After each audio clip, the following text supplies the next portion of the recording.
하나의 말씀은 로마서 8장 11절부터 13절입니다. 로마서 8장 11절부터 13절 신약성경 249페이지 제가 11절 읽을 테니까 여러분들이 12절, 13절 읽어주세요. 예수를 죽은 자 가운데서 살리신 이의 영이 너희 안에 거하시면 그리스도 예수를 죽은 자 가운데서 살리신 이가 너희 안에 거하시는 그의 영으로 말미암아 너희의 죽을 몸도 살리시리라. 그러므로 형제들아 우리가 믿은 자로 내 육신에 대해서 육신대로 살 것이 아니라 너희가 육신대로 살면 반드시 죽을 것이로되 영으로서 몸의 행실을 죽이면 살리니. 아멘. 사랑의 아버지 하나님, 오늘 이 시간에도 성령 하나님께서 함께하여 주옵소서. 예수님의 이름으로 기도드립니다. 아멘.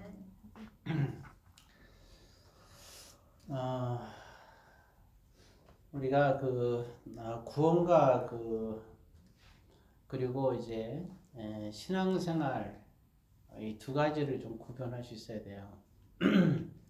믿음이라는 것은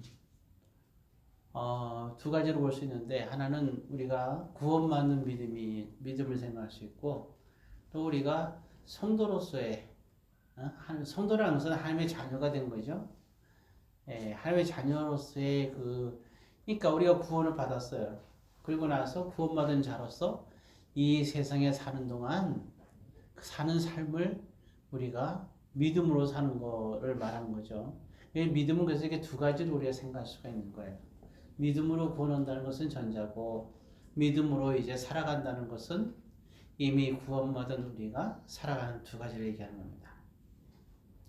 자, 그런데 이제 우리는 항상 보게 되면 이게 균형이 맞아야 되는데, 균형이 맞지 않으면 안 돼요.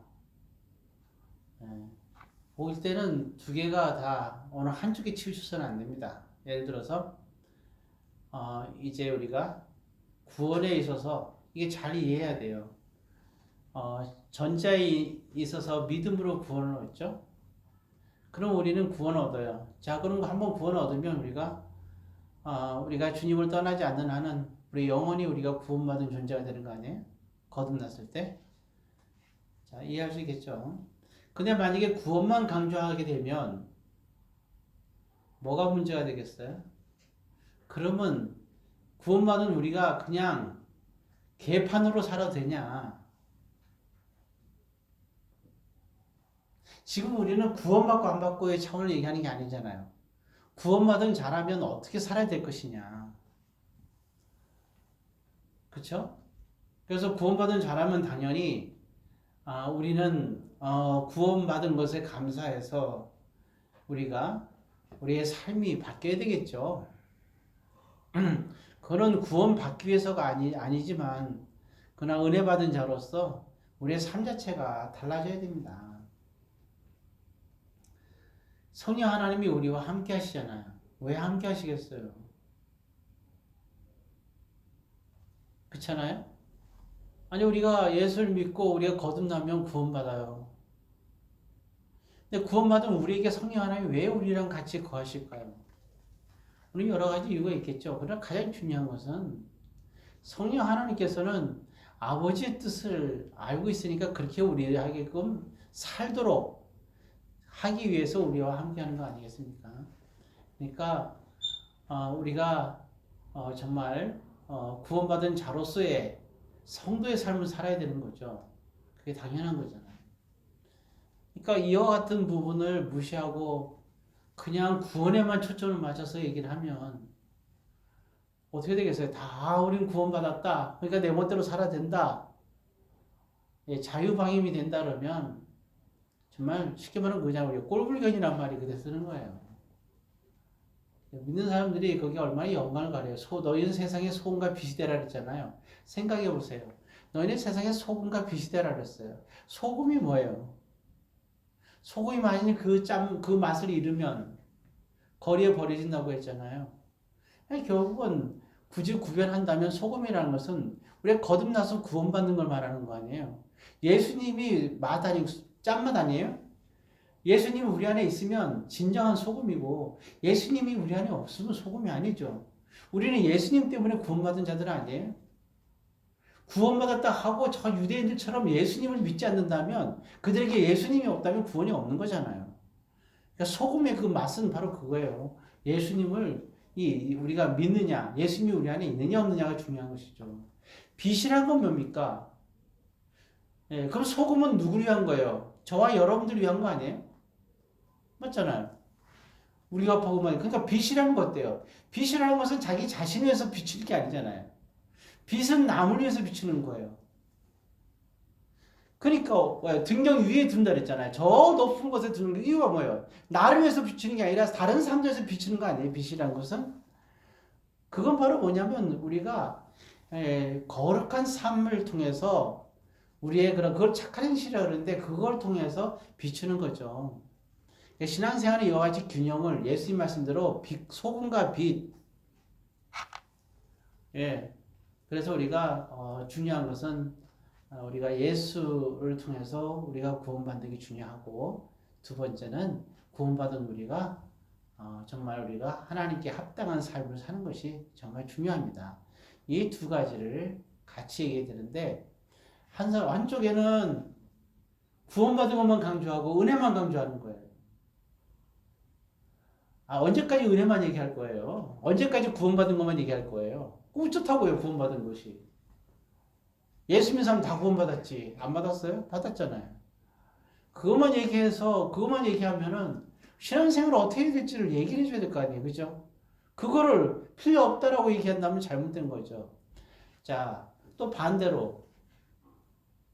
이게 뭐가 있냐면 그런 거죠. 이제 후반부에 그 말씀과 성경 말씀과 율법이죠. 이거를 지켜야 된다. 그걸 강조하면서 이거를 지키지 않으면 구원이 없다라고 얘기하는데 이거 정말 위험한 생각이죠. 아니 분명히 성경에서도 우리가 보면 의인은 하나도 없다 그랬단 말이에요. 다시 말해서 율법 아래 의인은 하나도 없다는 얘기거든요. 근데 이제 와서 율법을 또 지켜야지만 구원할 수 있다 그러면 구원이 또다시 그럼 구원이 없는 거예요? 이게 후반부를 이런 식으로 이해하면 이것도 잘못된 거예요. 그러니까 어느 한쪽으로 치우쳐서는 안 된다는 얘기입니다. 이거 우리가 잘 이해돼요. 방송에서 대부분 나오는 건 다 어느 쪽이에요? 은혜 쪽이에요, 은혜 쪽. 그러니까 우리가 두 다리가 있어야 온전히 걸어가잖아요. 전반부를 얘기하는 사람은 한쪽 다리가 없고 후반부를 얘기하는 사람들은 또 그 사람도 한쪽 다리가 없는 거예요. 신앙생활은 균형이 있어야 되는 겁니다.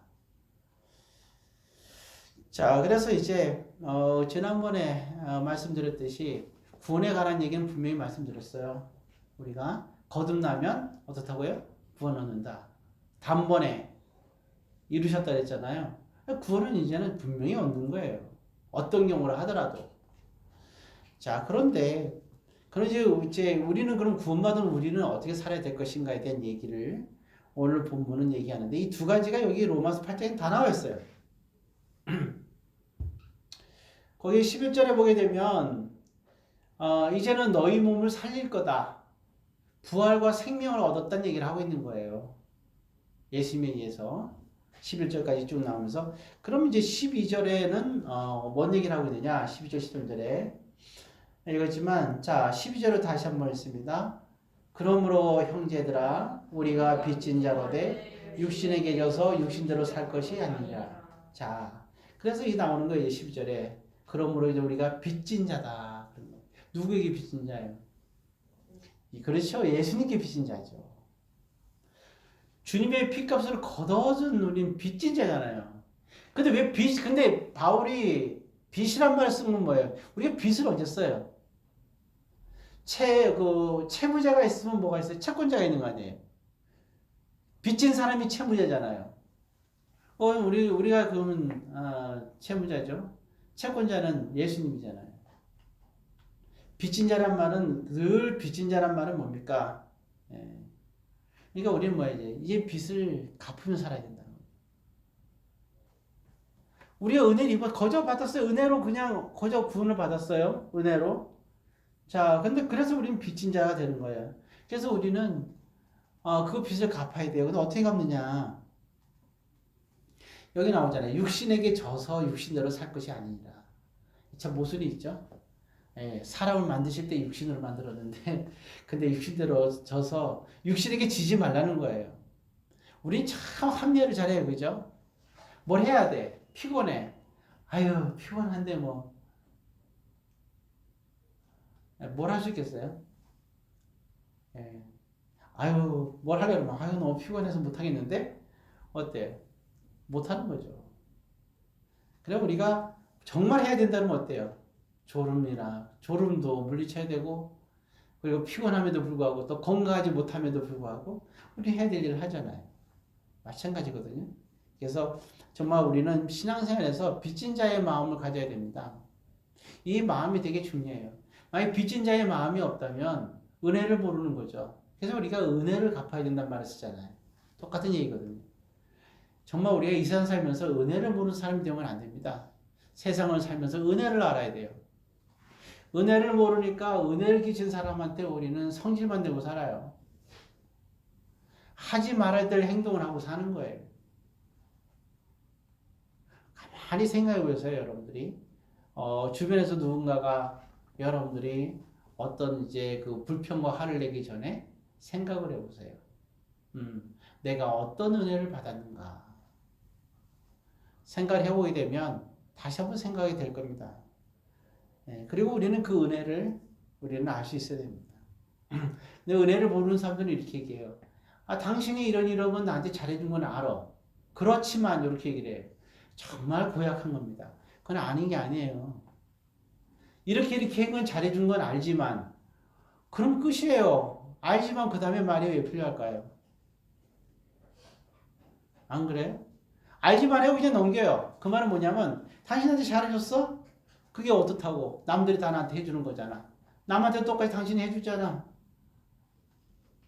그 얘기거든요. 정말 배은망덕이란 말이 그때 쓰는 거죠. 그래서는 안 되죠. 은혜를 모르는 사람은 정말 곤란합니다. 그래서 옛날에 있잖아요. 머리 긴 짐승은 키우지도 말라는 얘기가 소던사만 나오. 예? 뭐라고요? 뭐 잘못됐어요? 예, 머리 긴 짐승이라고 그랬어요. 짐승이라고 했잖아요. 아니에요?